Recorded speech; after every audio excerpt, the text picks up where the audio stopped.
queridos alunos em Cristo Jesus, a paz do Senhor, graças a Deus, chegamos aí a mais um comentário esse dessa disciplina que estamos estudando, que é a missiologia.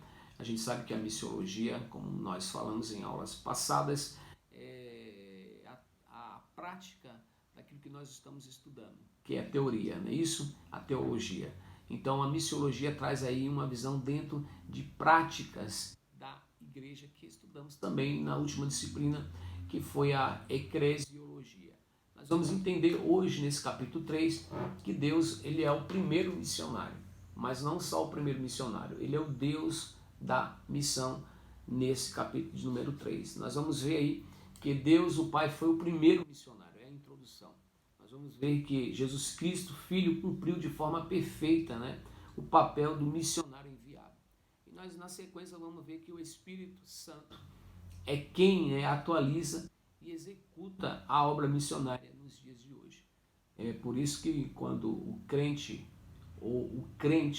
aceita Jesus, ou ele já está em Jesus, ele sente esse desejo de executar, de fazer a obra missionária.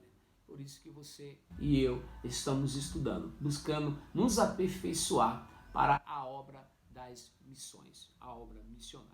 Queridos, nós vamos entender nesse primeiro capítulo ainda que o primeiro conselho missionário, ele se deu justamente com a Trindade.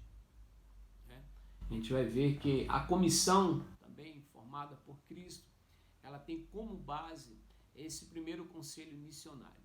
E a gente vai seguindo para frente, a gente vai ver aqui, tem uma parte aqui que vai falar sobre o Deus missionário. Não existe argumento maior, registro nas escrituras sobre missões do que o próprio Deus. Do que o próprio Deus. Aliás, os 31.105 versículos dentro dos 1.189 capítulos que nós temos, que chamamos de Bíblia Sagrada, todo ele tem como objetivo o resgate da humanidade. Deus deixa ser revelado, ou aquilo que nós temos que nos dá o entender mais ou menos de quem Deus é, lembrando que não cabe o finito estudar o infinito, Não cabe, a gente sabe também que por mais que nós buscamos entender Deus, jamais chegaremos a uma conclusão e entendemos que o Deus que se explica não é Deus, ok? A gente sabe que tudo isso se dá aqui, dentro dessa palavra, que tem como único propósito e objetivo salvar, resgatar, redimir a humanidade. Então, falar de missão é falar de Deus, missões evangelísticas é falar de Deus. Então, nós vamos entender isso nesse capítulo 3. A gente vai ver aí que dentro desse assunto a gente tem aí a missão de Deus, justamente essa expressão latina que quer dizer missio Dei, fala da missão de Deus. Essa expressão ela também nos traz aí o entendimento do envio de Deus, o enviado, o envio de Deus, ok? A gente tem aí também o 3.1.1, Deus o primeiro missionário. E dentro desse capítulo a gente vai ver, se por missionário entendemos ser quem anuncia o evangelho, então Deus é o primeiro missionário. A gente vai ver isso lá em Gênesis capítulo 3, versículo 15, Nós usamos a expressão que o proto-evangelho vai falar do primeiro evangelista, do primeiro evangelho. Uma vez que evangelho é boas novas, uma notícia boa. Fica tranquila, porque de ti nascerá um que esmagará a cabeça da serpente e ela lhe ferirá somente o calcanhar. Então, a partir daquele momento, Deus agora elaborou todo um projeto dele, claro. E dentro desse projeto está o seu Filho e está também o Espírito Santo, o qual é o atualizador e o executador hoje da obra de Deus. Ok? A gente vai ver Deus enviando o Filho e o Filho enviando o Espírito. Ok? Então a gente vai ver aí para frente um pouco sobre Jesus Cristo, o principal exemplo missionário. Lembrando aos irmãos que esse curso é um curso básico. O que nós temos de missiologia aqui, irmãos, é uma síntese bem rasa mesmo. É isso? É bem rasa desse vasto assunto que diz respeito à igreja, que nos diz respeito. Bom, então dentro desse tópico 2 aqui, nós vamos ver o Cristo, né? O maior exemplo missionário de quê? De motivação, de mensagem, de métodos, não é isso? E de motivos, ou seja, de objetivos. A gente vai ver que em total acordo com a sua origem, missão e objetivo, Jesus nunca deixou de pregar essa mensagem, que mostra não somente o plano amoroso de Deus para a humanidade.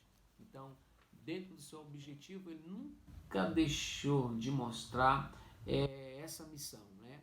De mostrar o amoroso Deus para a humanidade. E é isso que nós precisamos mostrar, continuar mostrando. De que forma? Né? Amando, perdoando, fazendo a sua obra com amor, com carinho, olhando para Jesus, que é o nosso modelo, autor e consumador da nossa fé. Ok? Sabendo disso, nós vamos aí para os versículos, para o próximo capítulo, que vai trazer aí justamente o Espírito Santo, o atualizador das missões.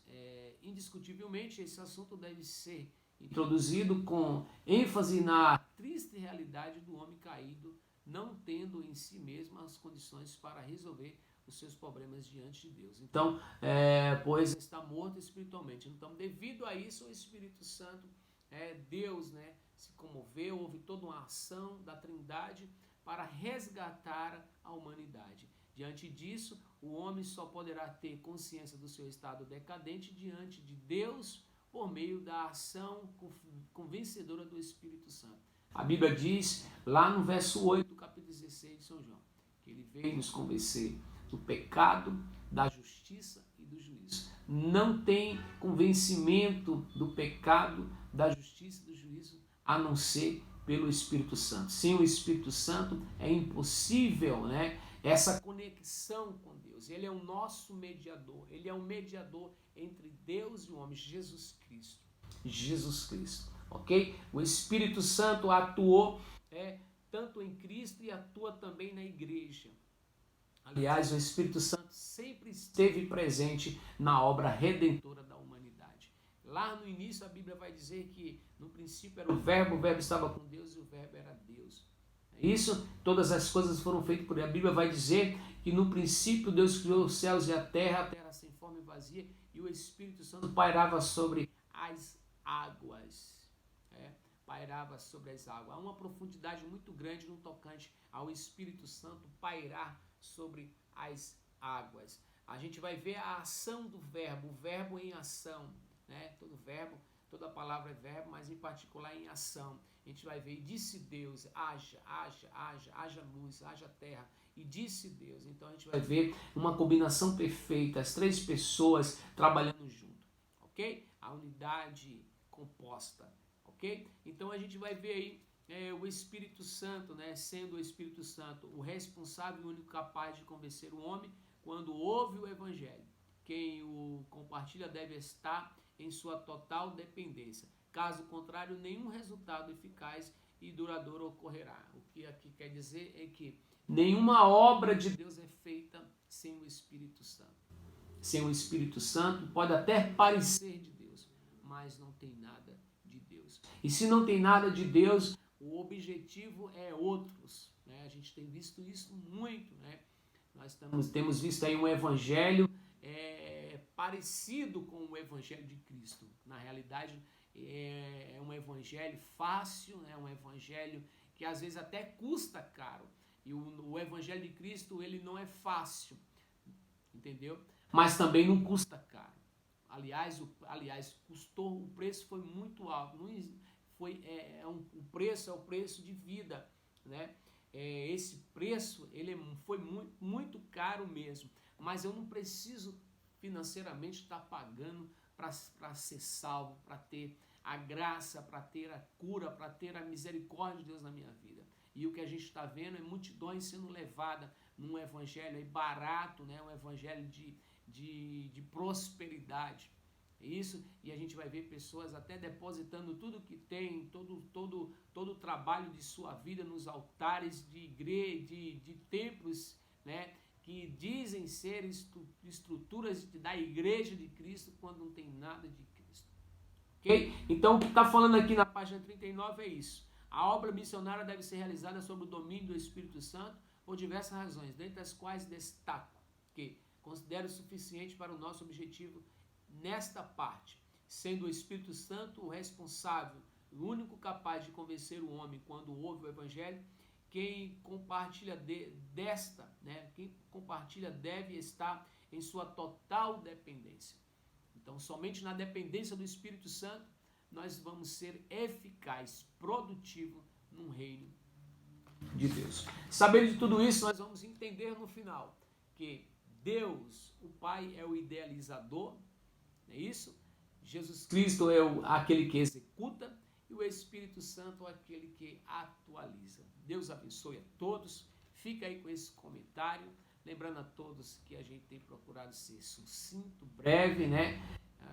Mas infelizmente tem assunto que realmente requer algo a mais, né? Requer uma fala mais alongada, mais prolongada. Então eu peço que os irmãos aí vai nos desculpando se temos deixado a desejar em algumas partes, lembrando que faz parte de nós, né, a falha, a fraqueza, assim como faz parte também de nós procurar entender e compreender os nossos irmãos, ok? Em nome de Jesus, muito obrigado pela sua compreensão e a paz do Senhor Jesus, e até o próximo comentário, se assim o Senhor permitir. Deus abençoe.